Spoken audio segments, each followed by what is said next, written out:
What's good, my people? Welcome into No Ketchup Sports Talk via Chicago. I'm your host, Sean Little. Big Nick the Quick with me. It is September 10th. We are back rolling on the No Ketchup podcast.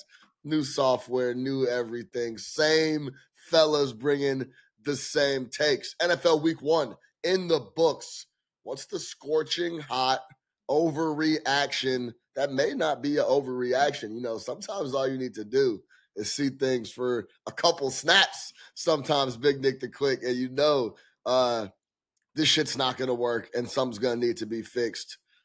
Ask Brock Purdy. He saw the weakness in the Jets last night. They exploited it the rest of the way. Caleb Williams, first W. Didn't really participate, but participated a little bit. You know what I'm saying? We're going to talk about that. Dak gets the deal at the buzzer. Tyreek Hill gets arrested. Tom Brady makes his debut. Wasn't that good?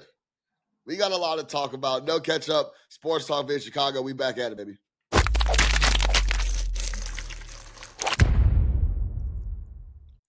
Big Nick the Quick, what's happening? Victory Tuesday, baby. Victory Tuesday. Hey, man, 17-0 down at the half. They did what was necessary. Simone Biles' husband scored. Hey, I would get sick of that, by the way. I know who I married. Yeah. I know who I married. But, they don't even say folks' name. Even on the broadcast, Adam Amin calls Mr. Biles. Mr. Biles. They don't even say folks' name. Real quick side note, I know we've done this before, but shout out Adam Amin. John, he's amazing. Lovely to hear Adam Amin on the Sunday broadcast for the Bears, man. Shout out Adam Amin, the hardest working man in sports. Good guy. Met him at the Bulls game one time, man. You know, we're big Adam Amin guys here. We always give love to the broadcasters. Hey, man. But shout out Adam Amin, man. No doubt. Shout out Adam Amin. He is the voice of the city right now. There's no doubt about that. Yeah, when it comes to athletics in Chicago, Illinois. So yeah, shout out AA. Let's jump right into it because we tend to eat up an hour quickly. We're gonna try to stick to that hour here. I'm going to a little summit. Shout out my girl Monica McNutt. She sent me a ticket. Stephen A is talking. It's a bunch of people, so I'm gonna catch that earlier today. And I got to go into MSG. So I would love with the double ESPN name drop real quick in case anybody didn't pick it up. The double ESPN name drop real quick. It's just McNutt. That's the homie, and that's really MSG. You know what I'm saying? So shout out McNutt. I'm gonna go hang out and listen to some people talk, and try to work the network and do the whole thing. Mingle, as they say. NFL Week 1 is in the books. Big Nick the Quick. What is the hot take? The overreaction that may not be an overreaction, that may just be the truth, but we're just the first ones to say it here on No Ketchup. I got the double dose for you from the AFC North. Please. Pick number 1. Mike Tomlin and the Pittsburgh Steelers are going to make the playoffs again. Yeah. I've seen enough. When you're winning games with 6 field goals, and if you actually look at it, I know if you look at the numbers, this is a clear game where it's look at the numbers versus watch the film. I actually watched the game. Justin Fields was fine. He didn't have to do more than they asked him to do on Sunday, and that's exactly what he did. It was, hey, get us down the field. We're going to kick a bunch of field goals. Don't make any mistakes. Still has some issues with the fumbles, which they need to fix. But I think if I'm Tomlin, I'm looking at that situation. I'm riding with Justin until I don't have to, and it's infinitely better than what he's had at quarterback for, say, the past 3 seasons when he's still been backing this team into the playoffs. Flip side of that, your Cincinnati Bengals are in trouble, guys. I don't think this is a playoff team. I think that they have major issues. I think that we're going on year 4 of their absolute refusal to protect Joe Burrow. 3 sacks again on Sunday. Offense looked lifeless. For some reason, this was for those of people in Survivor League, this was like the favorite pick of the weekend for Survivor, which I thought was asinine. I would have ranked this in the bottom 5. I did not feel comfortable about Cincinnati coming into this game. Jamar Chase, look, man, we talk about it all the time. Hold out, get your money, do what you got to do. But if you're going to hold out, you need to commit to the holdout. Committing to the holdout isn't 10 minutes before the game decide that you're going to suit up and play anyways, and now you just wasted, most of training camp. You're not in shape, whatever, right? Either you're going to hold out and not show up, or you're just going to play and try to figure out your deal as it comes to you like Dak did. But a stupid holdout ends 10 minutes before the game. No T. Higgins. Joe Mixon's gone. Jamar Chase been in street clothes for the past couple months. Offense looked pathetic. And you said you got a Hassan Reddick at the joint if you're going to do it. Yeah, you got Hassan. Yeah, Hassan. Yeah, you see how much money Hassan's committed. He's already given up $8 million. He's committed. I'm dug in. I'm dug in. Yeah. No doubt. If you want to dig in. You got to do the Le'Veon. You got to do the Cabo, Zeke Elliott situation, whatever it might be. And I know with the rules now, you kind of have to be at camp, but you don't participate. But yeah, overall, did not feel comfortable about the Bengals coming into this game at all. Was very shocked that there was that much confidence on them. And they did exactly what I thought that they were going to do. Not that the Patriots are great or anything, but I don't know what people think that Burrow coming back just all of a sudden, lifts them back into that contender status, which it should, but I don't think that's the case, man. Couple things. It's been a long time since they beat the Chiefs at Arrowhead. Yeah, fair. Couple things. Going back to Justin Fields. We thought that was going to be a tough game in Atlanta. That shit seems to be fugazi. Couple things. If you go look at Justin Fields' pass chart, he just refuses to throw it over the middle of the field. That's the biggest issue. That's always been the issue. Literally every single pass, completed or incomplete, Nick, was on outside the numbers on the left, outside the numbers on the right, and then in the backfield. Go pull it up while I'm chatting. There is a big chunk in the middle of the field that no ball goes to. He refuses to go over the middle. He doesn't want anything to do with going over the middle. So that's number one. But hey, this is about winning games. So if TJ Watt is playing like that, I saw a bunch of clips. I put up his pass chart. That is really funny. You see that pass chart? It's unbelievable. He only completed one pass in between the hashes. Yeah, he doesn't throw the ball over the middle. So yeah, I went back and watched the hashes. I went back and watched all of his throws, and I watched all of Kirk's throws. Oh, Kirk was brutal. The difference between you're probably gonna kill me for this. The difference between him and Aaron Rodgers' Achilles. Kirk's Achilles is his right one on the plant foot. Aaron Rodgers is the left one on the non-plant. It looked like Kirk didn't want to step with his right, put it in the ground, and then fire off and let the ball go. It looked like he was trying to throw with all arm off his front foot, and it didn't look very good. And if number fucking 90, I don't know what this fucking guy eats for breakfast. I don't know what he does pregame, but he looks to be in a league that is full of men. TJ Watt seems to be on another level than them. A different planet. And it's no matter who he's playing, what day it is, what the record is, if the offense is scoring points or not. Every single play, this guy was in Kirk's face almost, it seemed. Yep. If Kirk was dropping back, number 90 was in his face. Shout out TJ Watt. He is just on a different level. Best defensive closer in the NFL. Without a doubt. He is massive for them at the end of games. He shuts down so many drives because all their games are close. So, those last drives are always crucial. TJ Watt, they are one possession games. They're always they live in the one possession game. They live in the close game. So you need a defensive player like him that closes games. I'm telling you, man, the formula is there. And they asked DC Tomlin after the game, they're like, "So are you gonna start Justin or Russell going forward?" He goes, "Ask me on Tuesday." Coming in with Tuesday talk. Yo, and then if you ask him on Tuesday, he'll be like, "We'll see Saturday. You talk to me Saturday." He doesn't care. So, shout out Mike Tomlin, man. We got to get him on the pod. Has anyone ever sat down with Tomlin for like 2 hours? I feel like it would be great. Just like you just sit there in the chair, like. Yeah, you might be ready to suit up. You might be ready. The standard is the standard. Yeah, shout out Mike, man. He's gonna be a great TV guy when the time comes. He's gonna be excellent. And Mike, it's awesome too. Like they've clearly over the years they trust him. They've extended him a few times now, and it just shows like when you really let someone set the tone and the culture, and you don't try to put your fingers all on it, maybe as a GM or an owner, and you trust the guy you hired. He really can create this culture and tone that you're never embarrassed over there. Yeah, they had Le'Veon and AB on the same roster, and Mike Tomlin navigated through that, and they were winning ball games. Like Le'Veon and AB at their prime of primeness. Yeah, exactly. So shout out the Steelers, big win. Let's see how they go. Let's get to the Bengals really quick. This is a classic case of like. No, I don't think a positive thing came out of that camp all summer. And by the way, This is now like the third or fourth year in a row where they've stumbled out of the gates, and they don't seem to get rolling until like week 3 or 4 or 5. Burrow has come out in week 1 or 2, and they lose a vast majority of the games and don't really compete in them.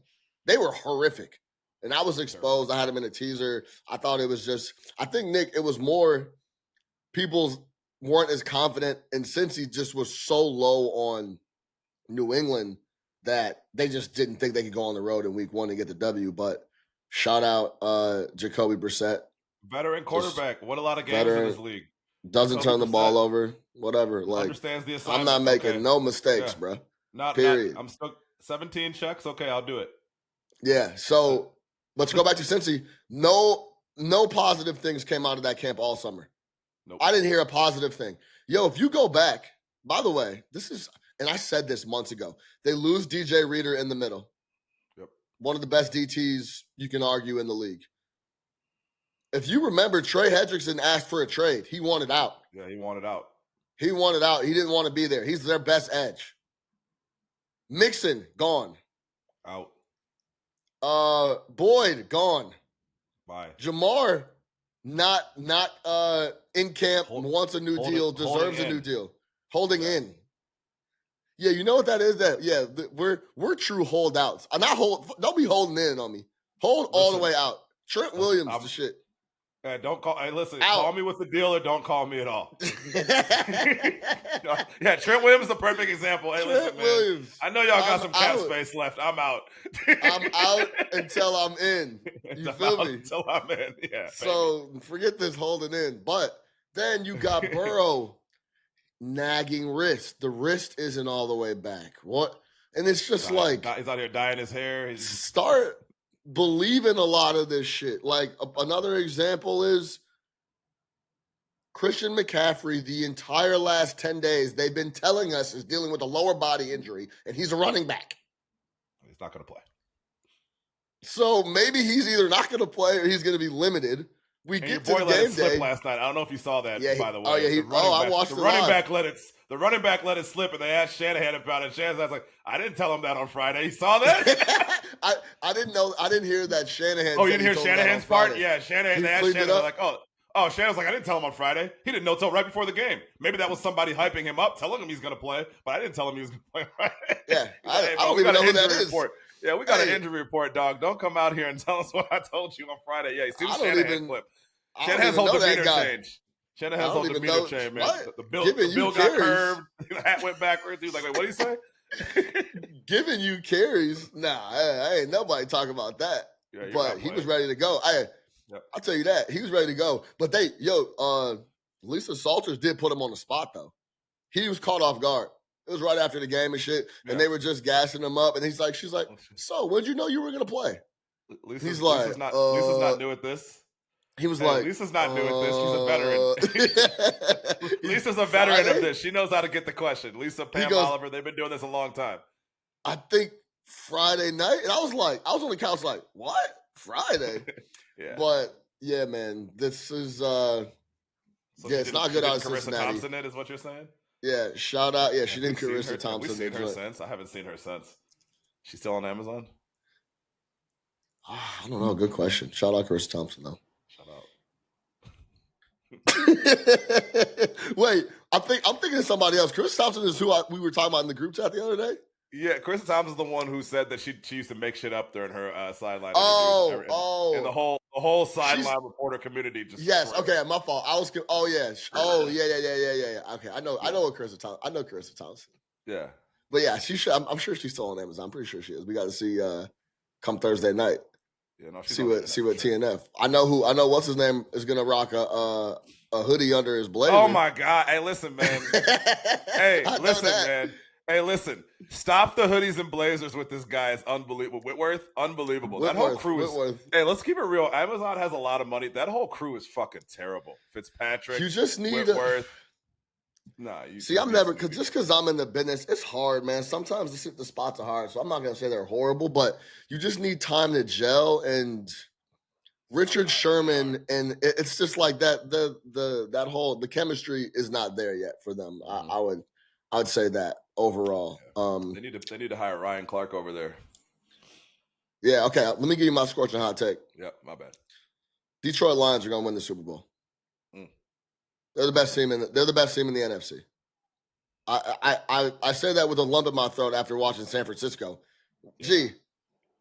But they just were right back to business, the Niners. Who are these dudes? What is this, bro? This guy, Kyle Shanahan, is unbelievable, dog. Do you remember, Nick, when there was a sliver of noise that that Niners fans wanted Shanahan out? Remember that? Yeah, because they kept winning a bunch of games in the regular season. Yeah, he can't win the game. Bro, yeah.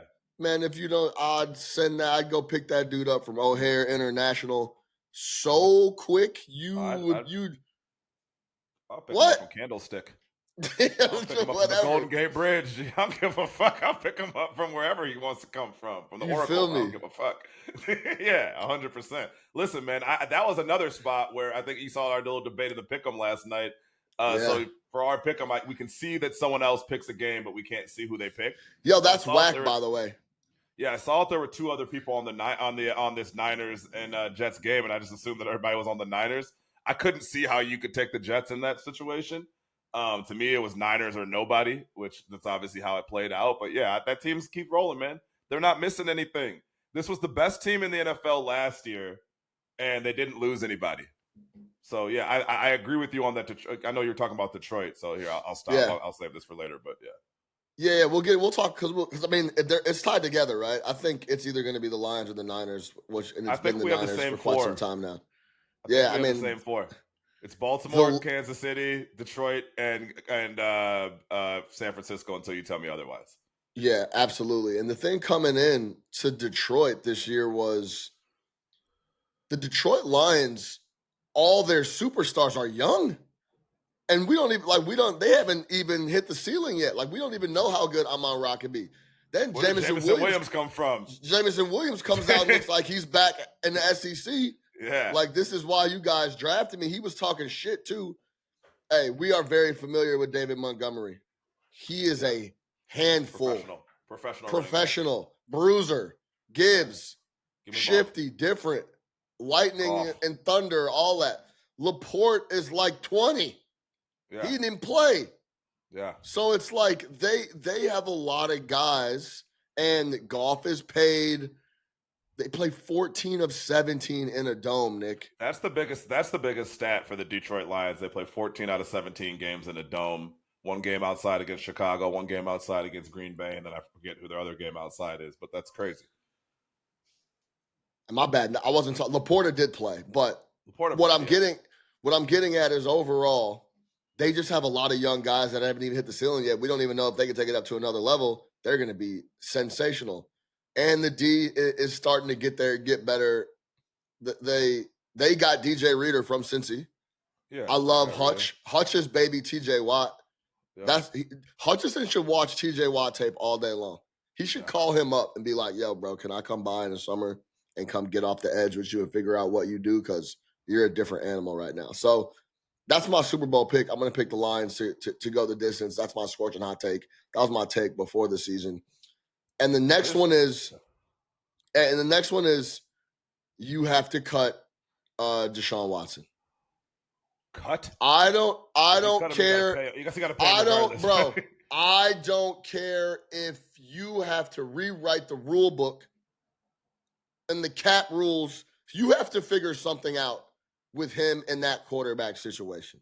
There's new reports come out yesterday of a new lawsuit. And yeah, and it's actually one of the more wild ones in the whole case. Go look that up. I don't even want to talk about the details on that, but a new case comes out for Watson the other day. I think it was yesterday, actually. He's embarrassed. Yo, and if I'm being honest, Big Nick the Quick, you can't have him embarrass you off the field and on the field. You follow me? Yeah. He can't embarrass you off the field with what's been going on with the lawsuits and the sexual assault stuff that's floating around, and then shows up on Sundays in his ass too.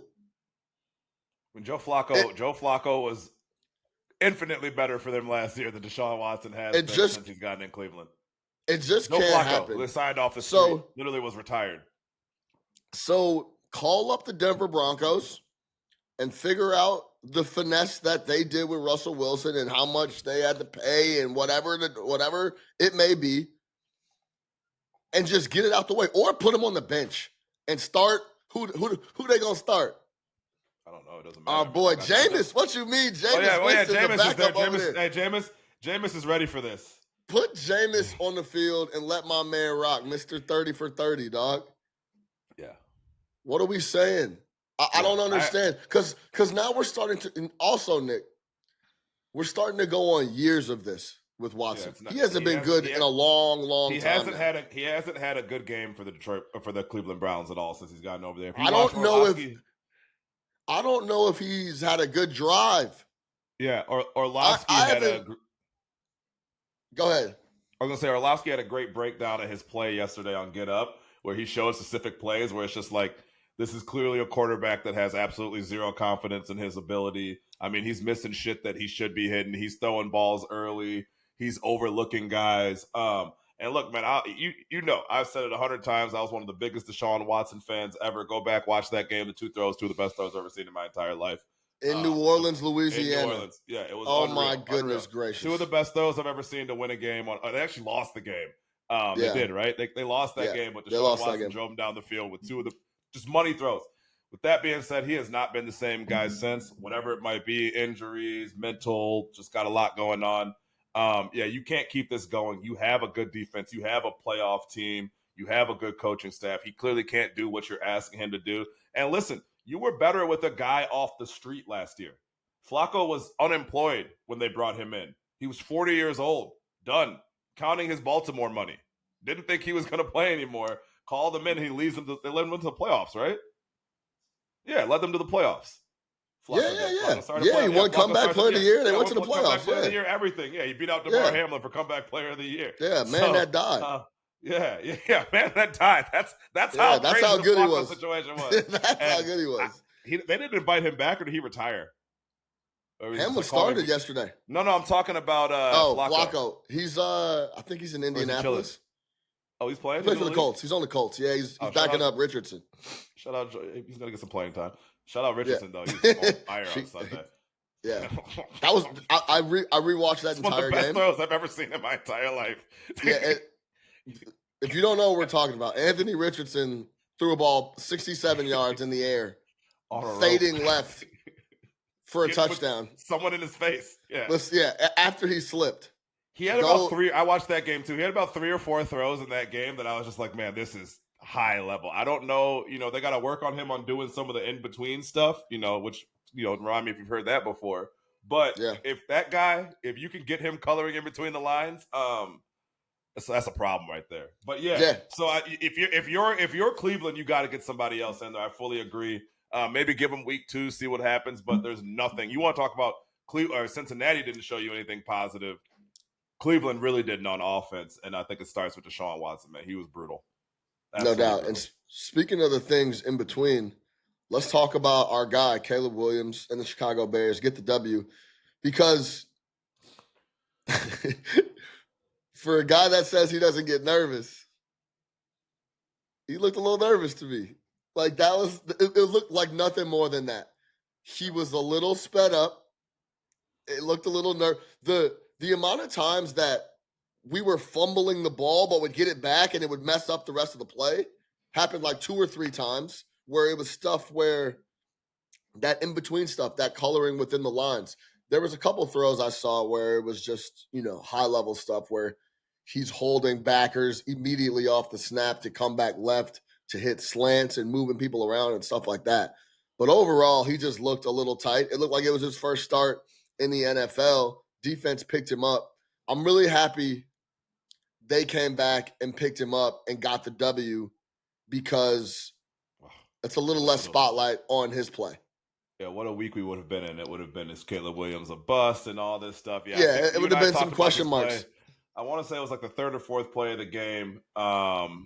defensive lineman from the Titans gets in the backfield. Forget his name. Big guy. One of those big, round, 330-pound bowling ball guys that in college is running like a 6'8", but this is the NFL. You saw Caleb tried to hit him with the shoulder, looked up, my man was still right there, and I think right there is when Caleb Williams, this is a little bit different. This is a level of athlete I haven't dealt with. This is a level of pursuit that I haven't dealt with. I can't just shoulder shimmy guys in the NFL who have been doing this for 10 years and who are professionals. And I think that kind of set the tone for the rest of the game of just how fast it was for him.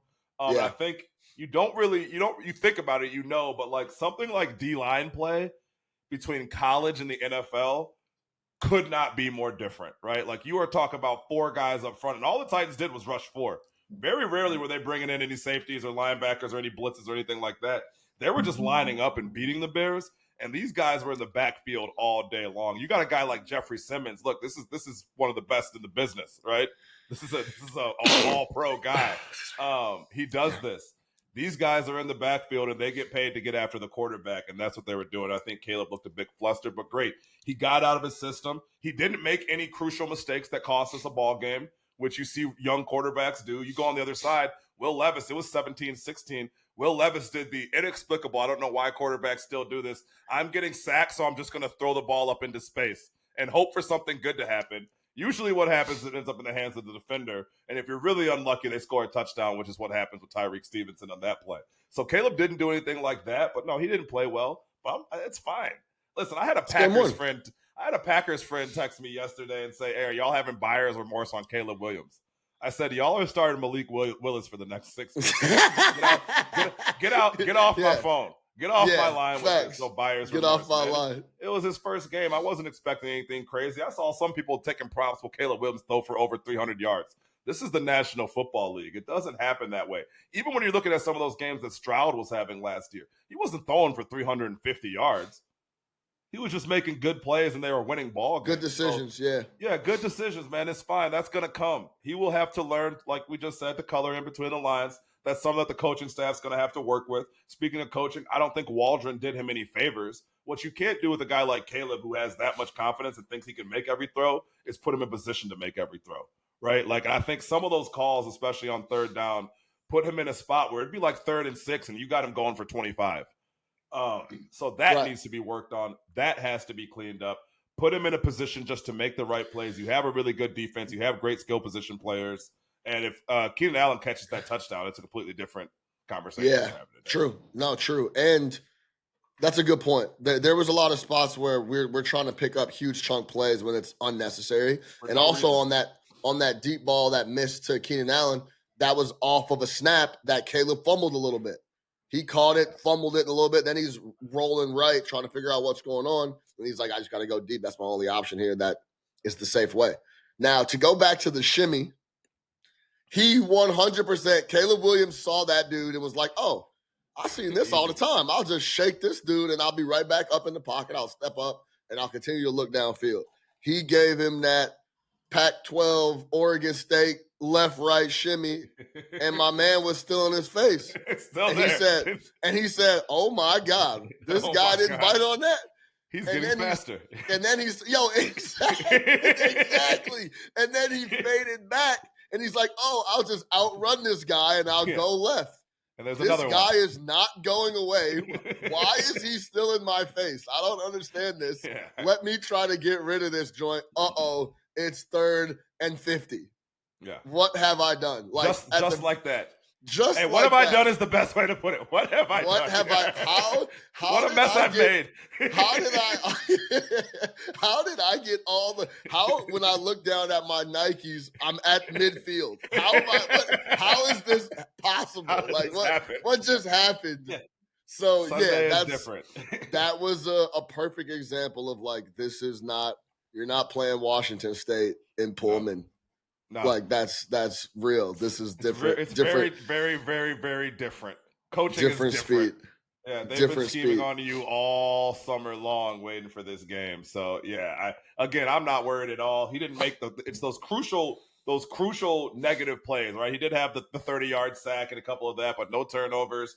Played it safe. And man, great job by the defense and the special teams. We were waiting for that. I think you and I talked in the first half. I said, if Eberflus is a defensive guru, I don't see it. Clearly in the second half, they turned it around. Eberflus is still a cheerleader to me. Not like your boy over there in New York. Hey, biggest cheerleader was on the sidelines last night.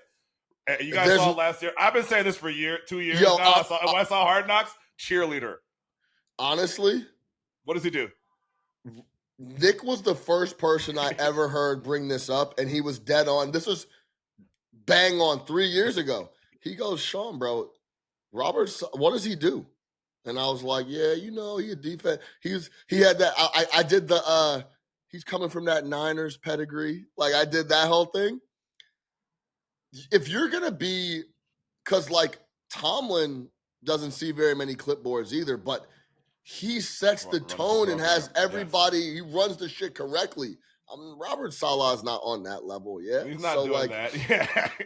So to go back to Flus, that's honestly the biggest question mark I have going forward here, just overall about the team. Because look, it's a new offense. It's a new offensive coordinator. It's a new quarterback. And you know who's supposed to manage all that and make sure shit is smooth? Flus. Yep. And I'm not sure he is doing that like he's supposed to be. If you remember, this is, to be honest, Nick, I haven't seen too much like this. I still stand that he should have been fired going into this new regime, and we should have started fresh. Go get Harbaugh. Go get a couple other guys. Go get Ben Johnson. Go do whatever. Well, that's water under the bridge now. The McCaskies weren't going to pay multiple folks. Like, we know the deal, yeah? Mm-hmm. The fact that he went from being fired to getting a haircut, a beard lineup, some new sunglasses. Crib was crazy. He had the crib with the lakefront property. Yeah, to then becoming the favorite. He closed the favorite for Coach of the Year. Yeah. He was just about to be fired and should have been. So those are the question marks I got for Flus. I haven't seen quite the turnaround like that where he was out the door. Then we get the shout out Lovie Smith. We get the first pick in the draft. We pick Caleb, and now he's the odds-on favorite to win Coach of the Year. We got some work to do on that. So stay tuned. They did bounce back out of half. Will Levis. And to go back to that Will Levis flick, if you go back and watch the game, earlier in the game, he was getting sacked, and he did that same thing, and it was incomplete.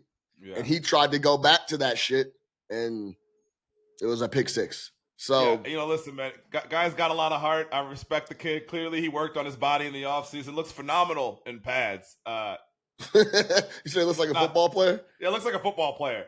Lots of heart. I don't know what he was doing taking some of those hits. If you heard, Mark Sanchez was losing it on the broadcast watching Will Levis get repeatedly drilled in the back because he refused to slide. But probably not a high-level NFL starter. Yeah. I told you he's a homeless Baker Mayfield. Lots of heart, not a lot of brain. Yo, and this is the thing, too. Like, we talk about this all the time, Nick. Baker Mayfield in college was a dog. Won a Heisman.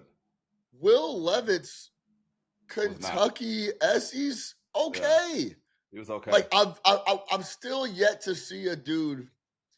Remind me if I'm missing somebody that was just okay in college and then show up on Sundays and be very impactful from the quarterback position. It doesn't really happen. So that's always really interesting coming in because, as you can see, even the best guys coming out winning Heismans, it takes a little bit of time to get right. And I didn't mean that as disrespect to Baker, by the way, because I think Baker's turned it around and Baker comfortable. Mayfield. Yo, Baker's very comfortable. That's all he needed. By the way, remember we talked about this too? I don't hear from Baker like I used to. No, say shit. That motherfucker goes to work now. He's out there and goes to the crib, kicking it in Tampa. I'm not seeing Baker Mayfield commercials. I'm not seeing him dancing. I'm not seeing him talking shit in post-game pressers. Go listen to his presser from yesterday. He threw 4 touchdowns. They asked him about it. He's like, yeah, we just down here working. We just going to try to continue to stack these W's. That's that Todd Bowles. Who is this? Who is this? Todd Bowles. Yeah. Hey, he's a good quarterback. Listen, I've always said Baker is like at that weird spot where he's not good enough to be elite, but he's not bad enough to be like a career backup. Like he is a starter in the NFL. He will be. And if you put the right things around him and don't put too much on him, you can have some success. Baker was fine. And let's not forget the dumpster fire that he was dealing with in Cleveland. He had Freddie Kitchens as a head coach. Shout out Freddie Kitchens. He had Hugh Jackson as a Freddie. Shout out Freddie Kitchens. He had Hugh Jackson as a head coach. I wasn't expecting to hear Freddie Kitchens' name today. Do you remember that hire? And everybody was like a running backs coach. He took over after Hugh Jackson got fired, and they gave him the job, and it was a fucking disaster. Freddie Kitchens. Shout out Freddie, man. I hope he ain't spent all that money, man. Shout out Freddie, man. He was just a good old boy from the South that got himself a deal. Got himself a deal. Next thing you know, he was on Monday Night Football. Like, football. Is that Freddie? He got to figure this shit out. Hey, also, before we get to Tom and the Tyreek situation, I have to get this off my chest, man, because what the Kansas City Chiefs and the boys are doing right now is very spectacular. Because the rest of the league has to be looking at these boys. These boys are smacking people on national TV, and then they're jet setting to the U.S. Open, and they wearing Prada shirts and Gucci bucket hats. And Travis Kelce got a mustache, and he's dancing with Taylor Swift, the most famous woman damn near on the planet, on the box. And they just went and dismantled the Ravens, who are supposed to be the second best team in the AFC. Dismantled. Then they're drinking in the box, deuces. They're kicking it, and then they're going to show up on Sunday this week and crack some boys again, and then they're going to go kick it again. Like, what's this week's event? Where are they going to be at? Yeah. Like might be in a Formula One race. Yeah, might be in Monaco. Yeah, because typically, it's football time now. We're not supposed to be seeing the boys out kicking it like that. It's not like, you really don't see that in the NFL. They are, for sure. You don't, bro, they went to the game Thursday, got the W, and by Sunday, they was in New York drinking Fashion Week, kicking it. Like, it's not game week. Like, they got a bye or some shit. They got Cincinnati this week. They're not worried. Like, so you get what I'm saying? Like, I love it. I love, like, you know me, Nick. When you could talk crazy and act crazy and then show up and crack boys, those are the folks I love. So I love that they're not shying from it. You said to me the other day, look at Mahomes, man. You know, he works out, not really. You know, he shows up the game, whatever, man. He's stocky. No, I'll say exactly what I said.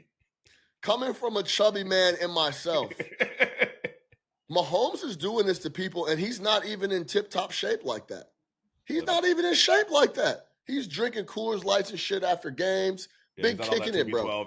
If he's not, that's a perfect sentence. He's not on that. He's not on that TB12. That's for sure, bro. He's living life. He's relaxing. It's almost like he can't believe how smooth this shit is going. Yeah, this is great. I'm not even told me the NFL was tough. Yeah, like I'm not even locked in like that. No. And mentally is like a perfect example. We talked about this too. Lamar Jackson. Trimmest we've ever seen him. Oh my God, 205, they said. What? Lamar Jackson was in shape a long ways away from that picture of him drinking a milkshake with the bag of popcorn in his pocket or in his hand. He was in elite shape. He was nimble. Bro, we just talked about Will Levis. Folks is shredded. Shredded. This Mahomes is a chubby dude out there killing everybody. Runs funny. He's Luka in the NFL with titles. Yeah. That's what it is. So what they're doing right now is special because... And you said it last week, bro. Last year was the year to clip them, and they did, and they won the Super Bowl. It'll never be as bad as it was last year. Like, that team was bad. That's one of the worst offensive teams we've ever seen win a Super Bowl outside of Patrick Mahomes. Skill position players were negatives. So, yeah, man. It's scary. It's scary to see them out there really chilling. You got to understand, bro. Travis is dating Taylor Swift, And they're running around. They're running around Brooklyn, going to dinner and shit. And it's game week. They got practice on Tuesday, whatever it is. So like, were they out and about? People saw them out and about. They was at Lou Colley in Brooklyn getting pizza. They was at the U.S. Open in the box. Hey, and not sitting down either. Like, y'all gonna see us. We in this bitch. They dancing. They was big chilling, man. So Travis was Gucci down. Yeah, bro. Like they really living, and then showing up on Sunday, and you guys have no answers every week. No answers so at all. I had to give the boys man. Yeah, I had to get I thought you were gonna say what I've finally been waiting for you to say, but it's okay. We got 17 more weeks. Yeah, we got some more time. I was ready for strap in to say, hey Nick, man, I've seen the light and I apologize. But all right, let's talk about Dak, and then we'll stick in the NFC and talk about Brock Purdy and Shanahan, what they did last night. But any thoughts on Dak getting the deal late before? Hey, you know what? I'll actually kick it off because I want to say this about Dak Prescott. He doesn't get enough credit for how unflappable he is.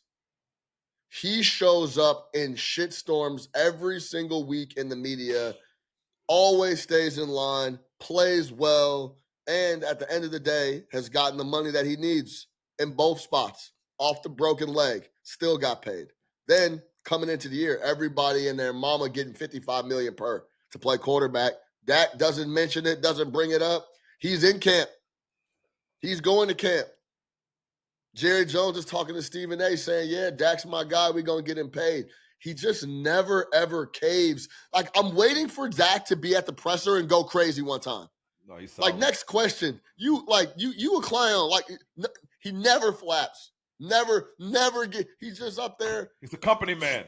Company man, bro. Star on my chest. I'm the Dallas Cowboys quarterback, and guess what? Moving. Well, you know why? If this doesn't work out, that's fine. I'll go get the bag from multiple different places. So if you don't want to pay me, Jerry, or whatever the case may, I'm paid. He knew he was paid regardless next year. I'm paid.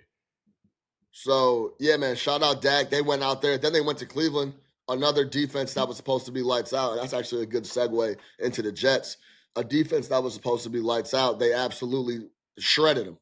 Dallas shredded them. Brock Purdy and Kyle Shanahan made that Jets D that was tops in the league in a lot of different categories last year. They were really good against the run, best in DVOA, against tight ends. This guy, Brock Purdy, always knows where to go with the ball. He always knows where to go, Nick. I've never seen the man like, I don't know where to go with this rock. Yeah. Him and Kyle Shanahan are lockstep. And he's still getting disrespected, if we're being completely honest. I had this thought about Brock Purdy last night because people still, Brock Purdy, is he this, like whatever. If you took Brock Purdy, right, and you just put the name Lance on the back of his jersey, and he did everything that Brock Purdy's done over the past 2 years, we'd be like, man, goddamn, the Niners hit on Trey Lance. God damn, they hit on Trey Lance. What a pick. But because it's Brock Purdy and he was the last pick in the draft, there's just a refusal to believe that he's good at quarterback. And you and I have been talking about this for 2.5 years now since he first came on the scene. This guy can play quarterback. I don't know, what do you need him to see? Do you want him to throw the ball between his legs? What do you need to be impressed by? No, I'm serious, because maybe he doesn't do that.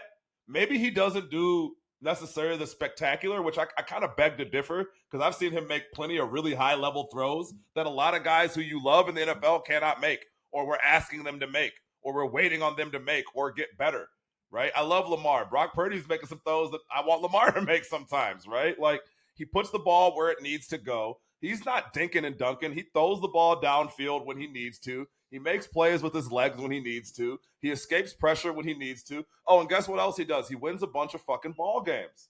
And he's going to get paid this offseason. But that was the thought I had. I'm like, it has to be because he was the last pick in the draft. Because it's not like he's coming out here and Trent Dilfering, right? Or Brad Johnsoning. Right. Or any other quarterback who was just along for the ride. He is driving the boat.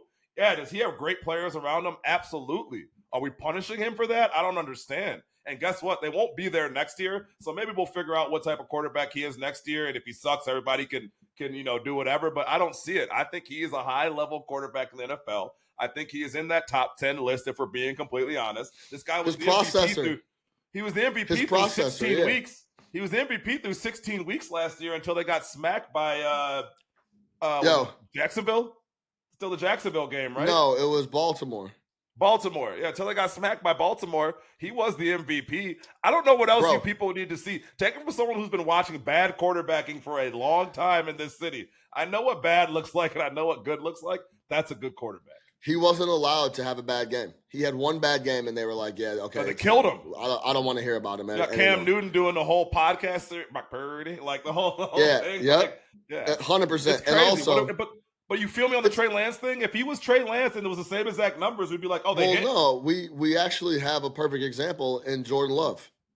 Yes. Jordan Love played half a season really well, extremely well, and he got a max deal. This guy put together, hey, Brock's been doing this for 2 full seasons. Yeah. This is not like Jordan Love did it for 8 games in a row and got a brand new sparkling deal, no questions asked. People are anointing him as the next guy. Brock has done this 2 years in a row. Came off an elbow, a UCL injury, came right back, did it again, and people still don't want to give him love. So, yeah, Jordan Love in Green Bay is a perfect example of that. If his name was different, and maybe if he looked a little different, you would give him his props. Yeah, so yeah. So that we can leave that there. But it is ridiculous. I want to we got about 15 more minutes. I do want to talk about I don't want to leave us too much time on the Tyreek Hill because I don't talk politics on this show, and that's a very politically loaded yes, it is. Politically loaded topic. But I do want to talk about it, but I want to talk about Tom Brady first. And Tom Brady in the booth, because I've talked to multiple people about this, and I think it's a very interesting topic. Now, for those who don't know, Tom Brady's #1 guy now, color guy on Fox. He's with Kevin Burkhardt. They did Cowboys-Browns. And if you didn't watch or listen, go back and listen to it. Those were the 2 games I watched. And I watched 3 games back in full yesterday. I watched Colts-Texans. I watched Dallas and the Cleveland, and I rewatched the Bears game. I want to go back and watch that Rams-Lions. I'll do that today. Buffalo and Arizona was a lot of fun. Arizona was a lot of fun. Yeah, it was a lot of fun. I'll go back and peep that as well. But I hit you on the Tom thing for another guy, and for me being in the business a little bit. I've never done play-by-play on national television, but it seemed like Tom almost was just tight and over-prepared, and then just didn't know how to respond or what to say in certain situations. And Burkhardt didn't really help him out too much. That's what I was telling you, yeah. There was a lot of like you said, there was a lot of dead air. Dead air. Where Tom was just like, hey, man, this is your time to talking. Say some shit and put some color on what's going on. It didn't help that the game was bad, but they didn't have a lot of support for him. They kind of thought that he was just going to be out there and just be able to talk through every situation, and he was having trouble in that spot. Do you think Tom was just nervous, or it's new? It's his first game. He's a rookie too. He hasn't done any TV. This guy has been insulated for the past 25 years. He has not done TV shows. He doesn't host things. He doesn't dance with the stars. None of that shit. For as famous as Tom Brady was, he was very, very on task as far as winning 7 Super Bowls. He wasn't at the U.S. Open. Yeah, he wasn't. He was. Yeah. If he was, it was real quick. Drinking honey deuces in front of everybody in a Prada shirt. Yeah, exactly. He's a jarhead, dude. I mean, he's a jar. He's been just locked in for X amount of years. So I think you bring him out of that environment. And to your point, I told you yesterday, I like Burkhardt. Burkhardt's very talented, but you pair Romo with Nance, right? You put him with these legends who aren't going to allow that dead air go, or Aikman with Buck, where I know Aikman's been doing this a long time, but still these guys who are extremely professional and know how to handle that. There were tons of times that Burkhardt left him hanging. I'm thinking if you're sitting next to Tom Brady, pick his brain about the situation that's going on in the field and let him elaborate on that. That will make him comfortable. Tom, as a quarterback in this situation, what are you thinking about? What are you looking at? Hey, after that 3 and out, what are you going back and talking about on the sidelines with your offensive guy? Who is it that you're dealing with? What are you looking at on the pages? What happens on that Surface Pro? Like, walk us through that. And then what you're going to do, if you get him to start talking football, right, and his process, then you're going to open it up, right? I think they expected him to be Romo. Romo is much more like type A. We can see that. Romo's rah-rah type guy, right? And that's why people loved it at the beginning. That's not Tom, right? Tom is much more, for lack of better terms, subdued. But it's there. This is a fiery guy who's incredibly intelligent and has a perspective unlike anybody you have ever had in that booth. It is on them and the producers of that show, and you know better than me, I'm not a TV guy, but I'm assuming this is their jobs, to extract Tom Brady out of Tom Brady. That's their only job. Spent the whole offseason preparing for that, running them through dry runs. Kevin, you need to be throwing it to Tom in any high leverage situation. You need to be throwing it to Tom in any confusion that's going on and let him cook. What you can't have Tom do is just pick up the game action. That's right. He's not going to be. You got to set him up a little bit. Yeah, that's a very nuanced thing that like you learn through years of TV, right? Like I'm sure there are professionally trained broadcasters who struggle with play-by-play and color on a live broadcast because it's not planned. It's not a TV show. It's not segmented. So you got to like really guide him along through that and make him comfortable. It can't just be like, hey man, go at it. Like it doesn't work that way. So I thought they didn't really do him any favors. But I also thought I tweeted this the other day. People ready to be like, oh, this isn't going to work. This is Tom Brady we're talking about. Where have you been? If you think that this dude is just going to wake up, be like, hey, I suck at this and decide to go do something else, you haven't been paying attention. No doubt. You haven't been paying attention. It's not going to happen. He's not going out that way. Yeah. I was actually fascinated by this because, like, we just assumed Tom would come in and be grade number one, A1, and it wasn't that way in week one. It's almost like someone told him to be someone he maybe wasn't, and he kind of was like overthinking everything he was going to say. Yeah, exactly. Like if you look at a guy like everyone loves, like Collinsworth, and I like Collinsworth. Some people don't like Collinsworth, but I think overall he brings this element of just like a guy excited about what's going on, and he's just watching a football game at home. Like, oh, look at this! Can you believe how like and like you know what I'm saying? It's not traditional. Brady was just coming off wild, rigid, and he wasn't opening up and just kind of chatting, talking ball. And I think that's what makes Collinsworth and some of those guys likable when it comes to color commentary. You think Burkhardt, this is obviously a conspiracy theory, but you think Burkhardt was kind of like, see, this is why you don't get rid of my guy Olsen. Like Olsen was his guy. Like you think he might have. Olsen's number 2 now, right? Or is Olsen? Olsen's 2. Olsen's 2. Yeah, they moved Olsen back. But you think it's one of those things where like, hey, like if they put me and you in the booth, we've been working together for years now, and then they just took you off and gave me someone else, and like, not that Burkhardt's not a professional, but it's like, okay, he's supposed to be better than my guy. Like here's some airtime.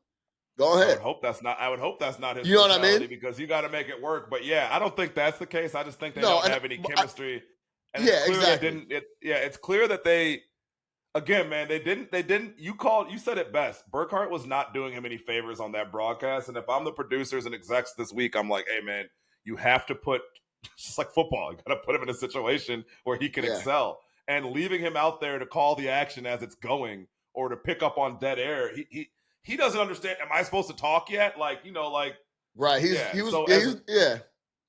Burkhardt, you're the TV veteran. Yeah, you're the TV veteran. Like, fucking take the lead, and Tom will give you the insight when he's ready to do that. So it's just an awkward situation. It's also, So I think it'll get better. And I think we'll get what we want from Tom. It just might take a little bit of time, man. And he's also a perfectionist. So he's not the type of guy who's going to go out there and just say some shit. He wants to make sure. So to your point about him being nervous, he's probably like, is this the right thing to say? This is a guy who is meticulous and perfect and needs to do everything 100% right. So he might not do it at all. Yeah. Is it partly that he's built this Tom Brady facade where like no one really knows who he is, and that he feels like he has to be a certain way and can't be himself? Because clearly Romo, and right off the jump, was just himself. Like, this is how I'm going to do it. Yeah. Is Tom like, I am in the eyes of a lot of people, this is how I act or talk or look, and this is how I'm gonna go about this? Because it just seemed like when when you act like that, or you're that tight, or you're not, it seemed like he was trying to play to something, and not, he just wasn't being himself and naturally talking about what was going on. I think we're maybe underplaying how tough it is to do that gig. Like, yeah, and like you now have what, like 4 years of TV. I still feel like if they threw you in a booth for a live game, not a simulcast, like an actual fucking suited and booted on the side, you'd probably have an awkward moment, right? Or even go back to when you first got on TV, right? Sure. You're one of the most personal people that I know, but I'm sure if you were to watch some of your early TV appearances, you probably cringe, like, oh my God, dude, like, what the fuck am I doing, type shit. Right? It is tough, yeah, so no doubt. Yeah, it takes, and those are much more comfortable settings than being in a booth in an arena. It's just you 2 feet away from Kevin Burkhardt doing this whole pregame stare down thing, which is awkward, right? So, like, I think it just takes time. This is the first game, and it wasn't a good game. Let's also talk about that. Yeah. There was a game where you had to fill airtime because the game was brutal. It was a blowout. So there wasn't a lot to talk about. I think if you, it felt like such a good time to talk like Watson or something, though, too. Yeah.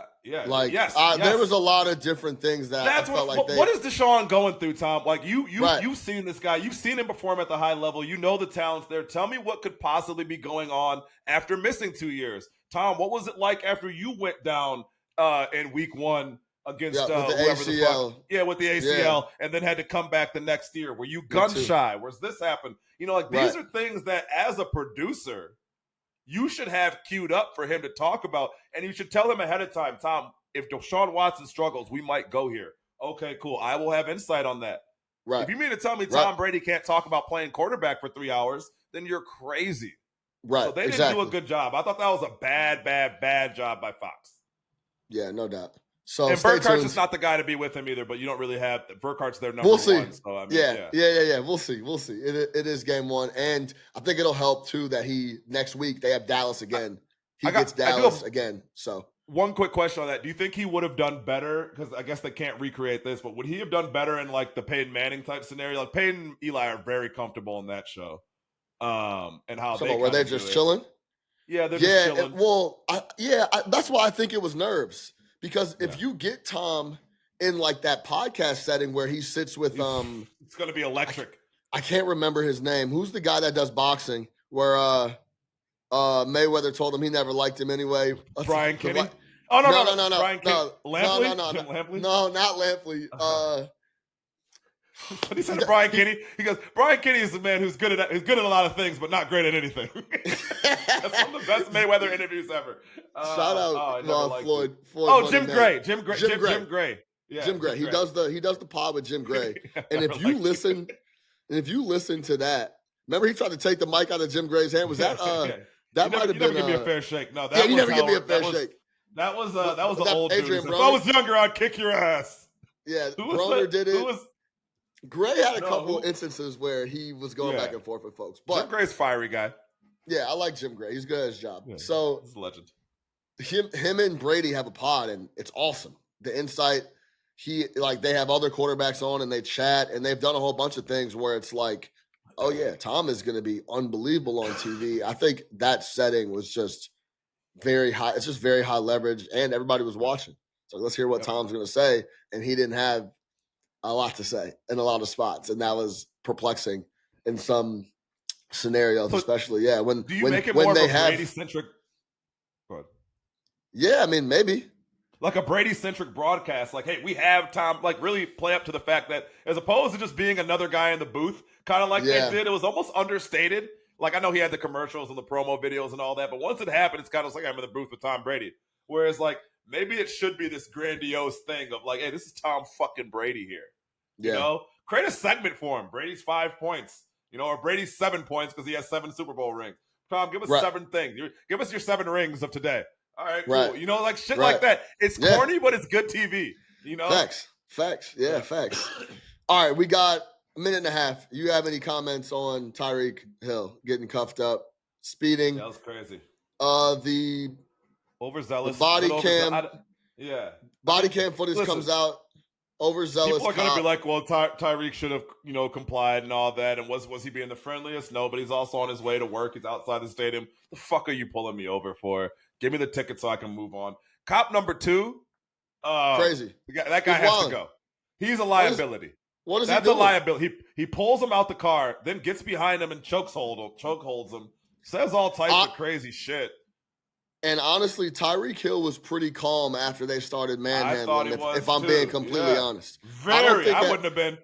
I don't think at any point Tyreek was out of pocket outside of like, hey, stop banging on my window. Why are you banging on my window like that? And then he rolled the window down, then rolled it back up. It's just a communication thing, man. Be like, yo, listen, Mr. Hill, please keep your window down because I can't see what you're doing through the tent. And I don't want this to escalate.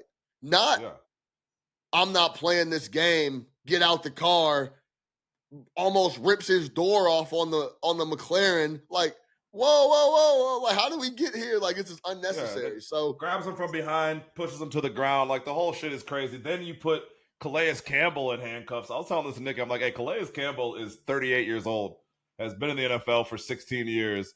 Yeah. He's a Walter Payton Man of the Year and has won every single community service award you could possibly have in this league.